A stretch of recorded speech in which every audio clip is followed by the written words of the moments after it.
आदाब बनारस, सलाम बनारस, सुबह बनारस को पढ़ाओ। गीतांजलि वह महान काव्य कृति है जिसने कवि रविन्द्रनाथ टैगोर को वर्ष 1913 में एशिया के पहले नोबेल पुरस्कार प्राप्त व्यक्ति होने का सम्मान दिलाया। दरअसल गीतांजलि ईश्वर का काव्य है, आध्यात्मिक कृति है। ईश्वर के संदर्भ में कुछ लिख देना और उसका साक्षात्कार करना दोनों अलग बात है। क्या रविन्द्रनाथ टैगोर ने उसको कभी देखा था क्या? मैं डॉक्टर अरविंद कुमार सिंह आज इसी विषय पर। गीतांजलि पे टैगोर जी को नोबेल पुरस्कार मिल चुका था। जब भी वो अपने घर से निकलते तो रास्ते में एक मकान के बाहर एक वृद्ध व्यक्ति अक्सर बैठा हुआ उन्हें मिलता था। वो इशारे से उन्हें अपने पास बुलाता और एक ही सवाल पूछता था, उसको देखा क्या? टैगोर का पूरा व्यक्तित्व अंदर तक हिल जाता। इस प्रश्न का उनके पास कोई उत्तर नहीं था। गीतांजलि व्यर्थ नजर आती और नोबेल पुरस्कार एक झूठा सम्मान। टैगोर बिना कोई उत्तर दिए रास्ते से गुजर जाते। इस छोटे से प्रश्न ने उनको झकझोर कर रख दिया। रोज की बात हो गई टैगोर को बुलाना और उस वृद्ध व्यक्ति द्वारा यह प्रश्न पूछना, उसको देखा क्या? और टैगोर का खामोशी से गुजर जाना। अब तो हालात ये हो गए कि टैगोर को उस रास्ते से गुजरने पर डर लगने लगा। धीरे धीरे दिन बीता, महीना बीता और आ गई वर्षा की ऋतु। ताल तलैये डबरे सब पानी से भर गए। एक दिन की बात है, टैगोर एक डबरे के पास से गुजर रहे थे। डबरा अर्थात एक छोटा सा गड्ढा पानी से भरा हुआ। डबरे में सूरज का अक्स पड़ रहा था। टैगोर ये दृश्य देखकर थोड़ी देर के लिए ठिठक कर खड़े हो गए। सूरज का अक्स गंदा और मटमैला था। पानी की तरंगों के साथ अक्स बनता और बिगड़ता था। तभी टैगोर ने सर ऊपर उठाया। सूरज अपनी जगह था, साफ सुथरा और रोशनी से भरपूर।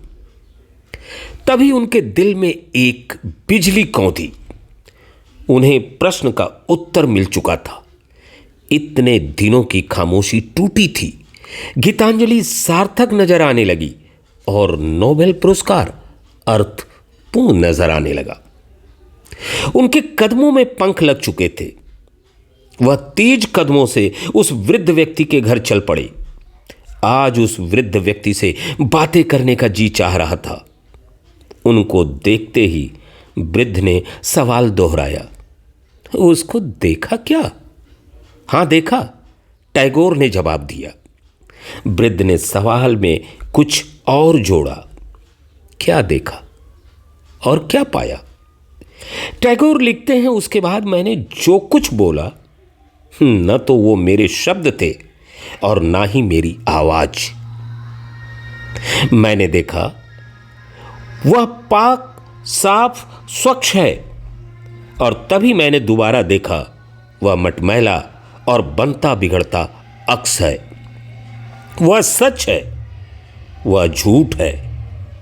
चेतन सत्ता के रूप में वह सच है, ऊर्ध्वगामी है। वह उसी का अंश है जिसके हम अंश हैं। जीवन में वह बनता बिगड़ता अक्स है, मटमैला है, धूमिल है। हमारे कृत उसे मटमैला कर उसे धूमिल होने का एहसास हमें कराते हैं। यही तो माया है, यही तो झूठ है।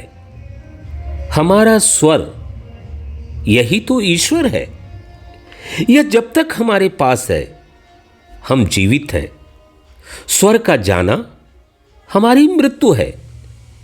श्वासों का आवागमन जीवन है सुधीजनों, और श्वासों का जाना मृत्यु का परिचायक है।